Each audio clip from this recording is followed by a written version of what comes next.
మిత్రులు కోన వెంకట్ గారికి, అట్లాగే పెద్దలు విజయేంద్ర ప్రసాద్ గారికి, మరో కథానాయకుడు టిల్లు గారికి, అంజలి గారికి, సోదరులు శ్రీనివాస్ రెడ్డి గారికి, ఇంకా ఈ సినిమాలో నటించినటువంటి నటీమణులందరికీ, నటులందరికీ,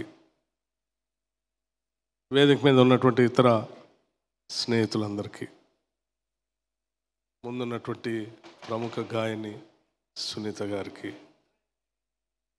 ఇతర మిత్రులందరికీ కూడా నా హృదయపూర్వకమైనటువంటి నమస్కారాలు. క్రోధినామ సంవత్సర ఉగాది శుభాకాంక్షలు కూడా మీ అందరికీ.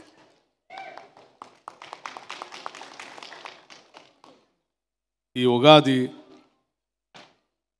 ప్రపంచంలో ఉన్నటువంటి తెలుగు వాళ్ళందరికీ,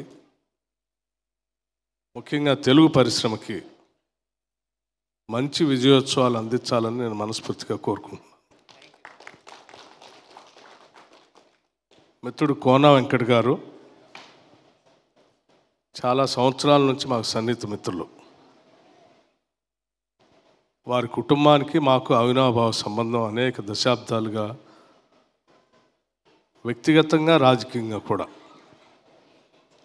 కోన ప్రభాకర్ రావు గారు పెద్దలు, ఆ రోజుల్లో హోంశాఖ మార్చులుగా, గవర్నర్గా, కాంగ్రెస్ పార్టీలో అత్యంత ప్రముఖమైనటువంటి పాత్ర పోషించినటువంటి పెద్దలు, ఆ కుటుంబానికి సంబంధించిన కోన వెంకట్ గారు ఈ సినిమా ప్రీ రిలీజ్ సందర్భంగా తప్పనిసరిగా రావాలి మిత్రమా అని అడిగితే, సరే ఉగాది నా శాసనసభ నియోజకవర్గంలో ఉండటం అనేది ఆనవాయితీగా ఉన్నటువంటి కార్యక్రమం. నాకు కేవలం మిత్రుడి మీద ప్రేమతోనే అక్కడి నుంచి బయలుదేరి 5 గంటలు ప్రయాణం చేసి ఈ కార్యక్రమానికి వచ్చాను.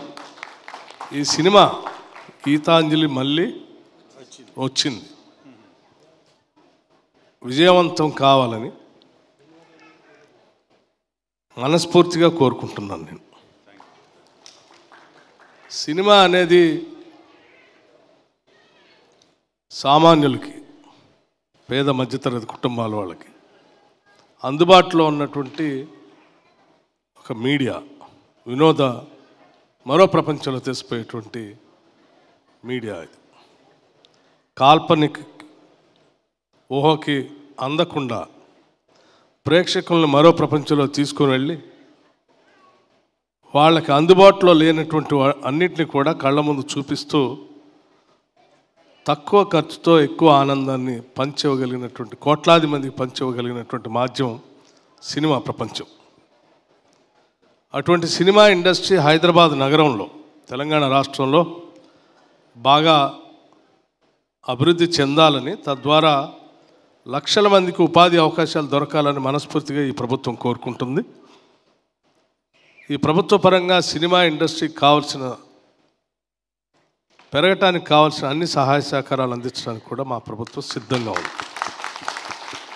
అవసరం మీ అందరికీ నేను ప్రత్యేకంగా చెప్పవలసిన అవసరం కూడా లేదనుకుంటున్నాను, అయినా గుర్తు చేయదలుచుకున్నాను. హైదరాబాద్ నగరంలో సినిమా ఇండస్ట్రీ స్థిరపడటానికి కేవలం ఆనాటి కాంగ్రెస్ ప్రభుత్వాలే.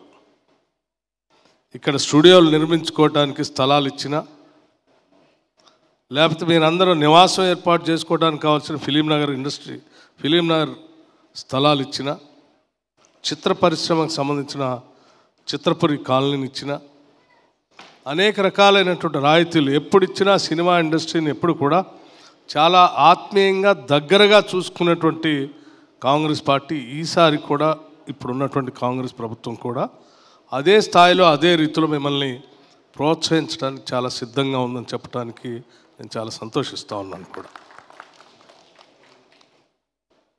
ఎందుకనంటే చాలామంది సామాన్యులకి వినోదం పంచడమే కాకుండా ఇక్కడ ఉన్నటువంటి మన టాలెంట్ని ప్రపంచవ్యాప్తంగా తీసుకొని పోవటానికి కూడా ఉపయోగపడేటువంటి గొప్ప పరిశ్రమ ఇది. ఈ మాధ్యమానికి బౌండరీస్ లేవు, భాష లేదు, జియోగ్రఫికల్ బౌండరీస్ అంతకంటే లేవు. మనం ఎవరికి తక్కువ కాదు అని చెప్పడానికి ఉపయోగపడేటువంటి అత్యంత అద్భుతమైనటువంటి పరిశ్రమ ఇది.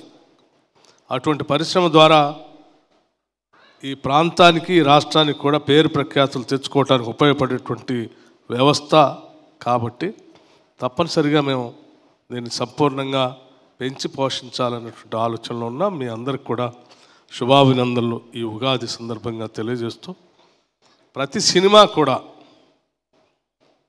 నవరసాలు ఉండేటట్టుగా ఉంటే ఇంకా చాలా బాగుంటుందని నేను అనుకుంటూ ఉన్నాను. సినిమాలు అంటే ఒకప్పుడు ఒక సామాజిక పరమైనటువంటి బాధ్యతతో కథానాయకుడిని సమాజాన్ని బాగు చేయటానికి, సమాజంలో ఉన్నటువంటి రుగ్మతలు తొలగించడానికి ఉపయోగపడేటట్టుగా కథానాయకుడి పాత్ర ఉండేది. ఆ పాత్ర చుట్టూ రకరకాలైనటువంటి పాత్రలు, నవరసాలతో కూడినటువంటి పాత్రలు అందులో మేళవించి తద్వారా ఈ సామాజిక పరివర్తనకు కూడా పెద్ద ఎత్తున ఉపయోగపడినటువంటి తెలుగు పరిశ్రమను మనం ఎప్పుడు కూడా మరిచిపోవద్దని కూడా ఈ సందర్భంగా నేను మిత్రులందరికీ గుర్తు చేస్తూ ఉన్నాను.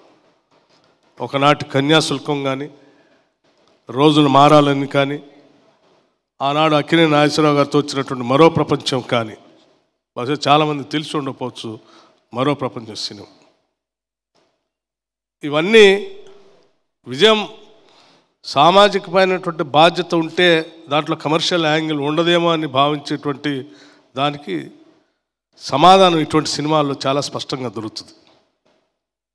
అవి కూడా కమర్షియల్గా పెద్ద ఎత్తున విజయం సాధించాయి. సినిమా అనేది 100 రోజులు ఆడాలి, సినిమా అనేది 100 రోజులు పైబడి ప్రజల హృదయాల్లో నిలబడాలి. అలా నిలబడేటట్టుగా పెద్ద ఎత్తున ఈ తెలుగు సినీ పరిశ్రమ కేవలం తెలుగు ఇండస్ట్రీకే కాకుండా మిగతా ప్రాంతాల భాషలకు కూడా మన ఇండస్ట్రీ కథానాయకుల్ని, గాయకుల్ని అందరినీ కూడా అందించే స్థాయికి ఈ సినిమా ఇండస్ట్రీ ఎదగాలని చెప్పి మనస్ఫూర్తిగా నేను కోరుకుంటూ, ఈ కార్యక్రమానికి ఆహ్వానించినందుకు మిత్రుడు కోన వెంకట్ గారికి నా హృదయపూర్వకమైనటువంటి ధన్యవాదాలు మరొకసారి తెలియజేస్తూ, ఈ ఇండస్ట్రీలో ఉన్న కార్మికులందరికీ కూడా వారి జీవితాలు కూడా ఈ ఉగాది సందర్భంగా కేవలం కథా నాయకులు, నటులు, నటీమణులే కాకుండా లైట్ బాయ్ దగ్గర నుంచి అందరి జీవితాల్లో ఈ ఉగాది వాళ్ళకు కొత్త నూతన వరవడితో పాటు ఆనందాన్ని, సుఖ సంతోషాలని, భోగభాగ్యాలను ప్రసాదించాలని కోరుకుంటూ ముగిస్తూ ఉన్నాను. Thank you. నమస్కారం.